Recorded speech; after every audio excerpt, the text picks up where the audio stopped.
midnight. The station was deserted. Not just empty, dead silent.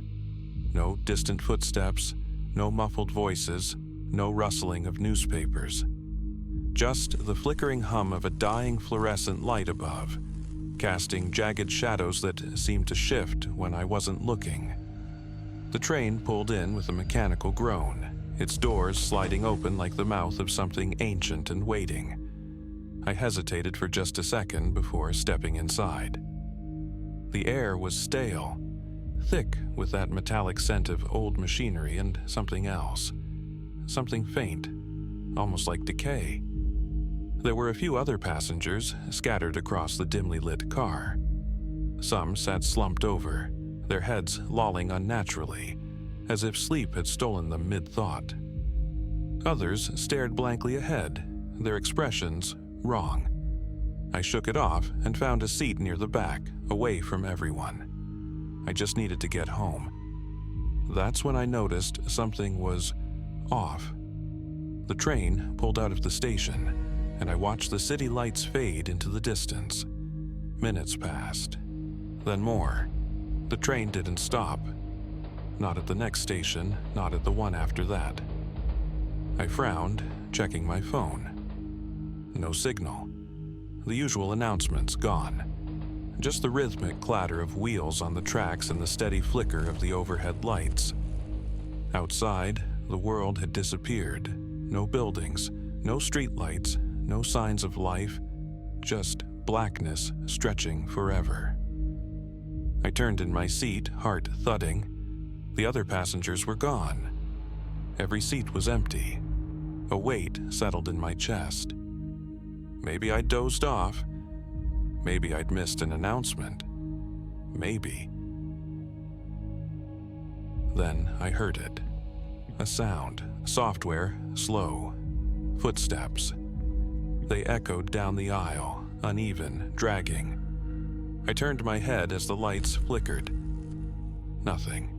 Just empty seats, stretching endlessly into the dim glow. The air felt wrong now. Thicker, heavier, pressing against my skin like something unseen was watching. I stood, my breath coming faster, and stepped into the next car. Empty. The next, still empty. The train stretched on forever, car after car, the same rows of flickering lights, the same emptiness, the same gnawing sense that I was not alone. Then I saw it. A figure, sitting in the farthest seat, motionless, watching. I couldn't see its face, only a hunched silhouette wrapped in shadows. My mouth went dry. Hello? No response. The train lurched. The lights dimmed.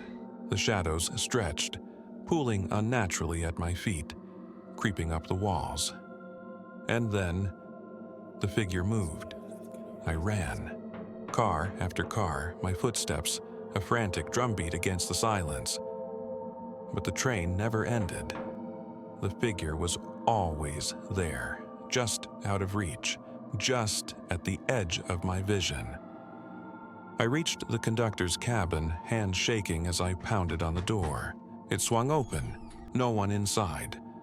Only a single note, yellowed and brittle, resting on the control panel. Welcome to the last train to nowhere.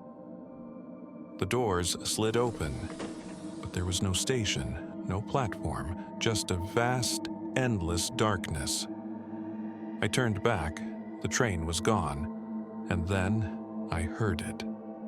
Footsteps, slow, deliberate. Right behind me, I didn't want to turn around, but I had to, and there he was. Closer now, his breath cold against my skin. I don't know how long I've been here. The darkness stretches forever. The footsteps never stop. But sometimes, far in the distance, I hear it. The sound of a train, and I know it's coming for me again.